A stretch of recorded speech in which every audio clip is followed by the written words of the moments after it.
A swollen Donald Trump now says criticizing him on TV is illegal.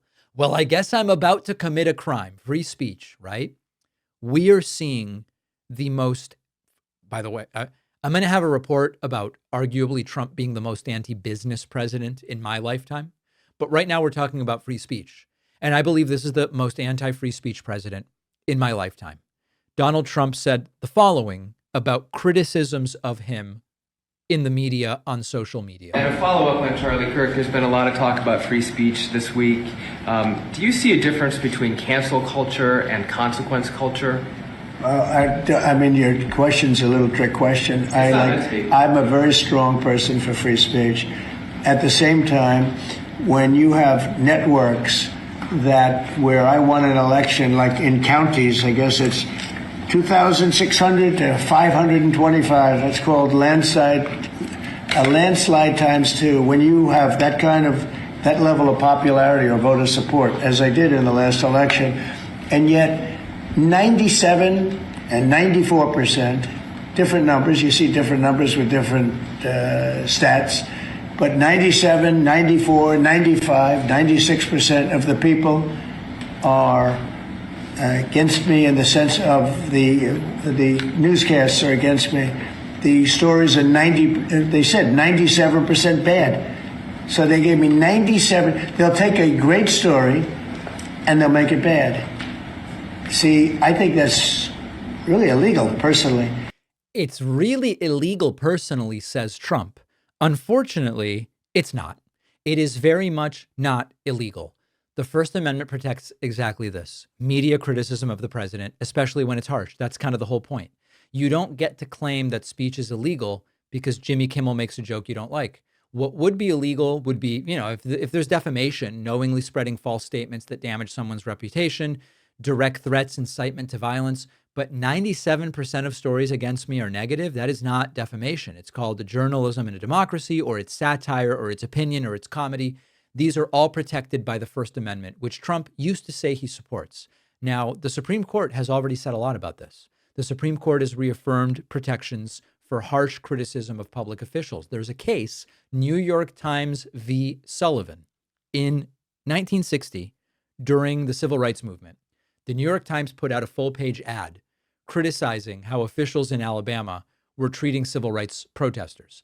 And they had some factual errors, by the way, like the ad misstated how many times Martin Luther King Jr. had been arrested.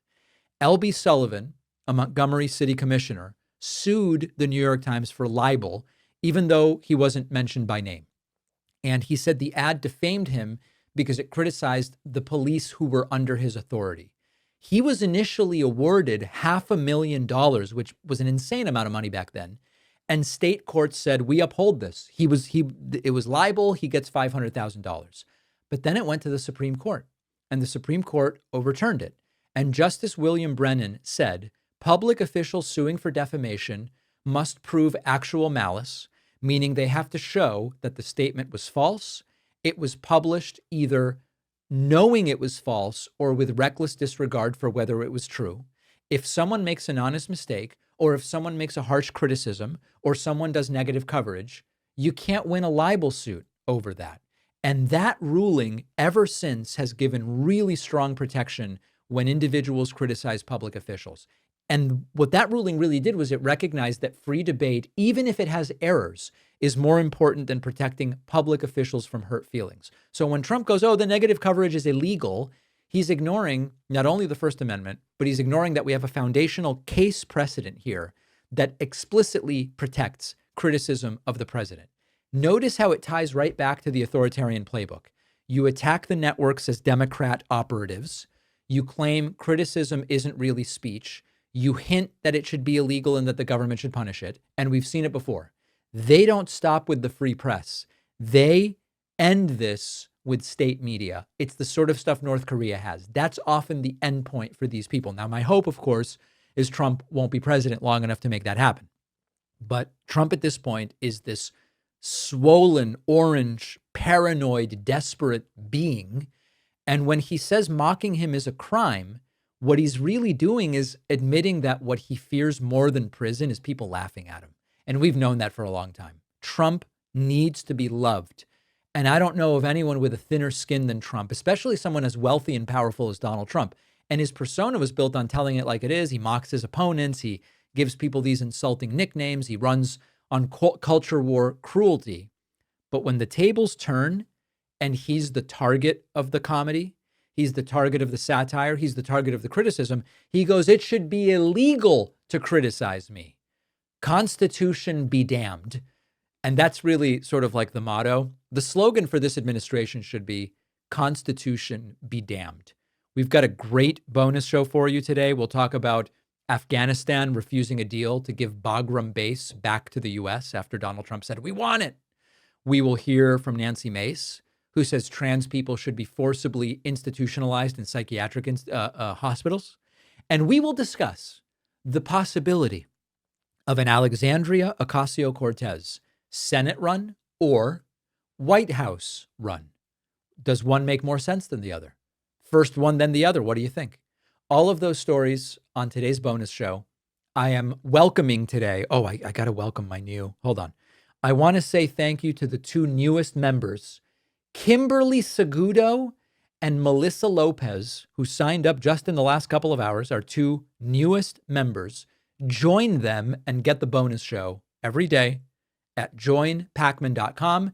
And remember that on the 30th, the last day of this month, it is going to be 3 years. 3 years, 3 months, 3 weeks until Trump's term is over. 333. And we're doing a one-day membership drive with a huge, the biggest discount of the year. If you've been thinking, maybe I'll sign up. The 30th is a great day to do it. Just get on my newsletter, and then you'll be notified of how to make it all happen. You can sign up for the newsletter at substack.davidpakman.com. I will see you on the bonus show in mere moments, and I'll be back tomorrow. One of the easiest ways to make a good night even better is a great bottle of wine, not something random off the shelf like I would pick because I'm clueless, but something that feels a little more thoughtful, worth opening. And that's why I've consistently gotten wines from Naked Wines. Our sponsor, Naked Wines, works directly with over 90 independent winemakers around the world. So you get access to boutique bottles that would be way more money in stores. The prices are great. The quality is impressive. I like that I can customize the boxes. Do I want reds or whites or a mix? The last one I opened was a white from a winemaker I hadn't tried before. One of the best bottles I've had this year. Crisp. I love crisp. Made with care. Check out Naked Wines. You can get 6 bottles for just $39.99, including shipping.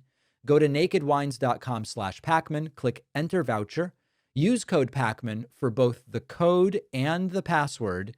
The link is in the description.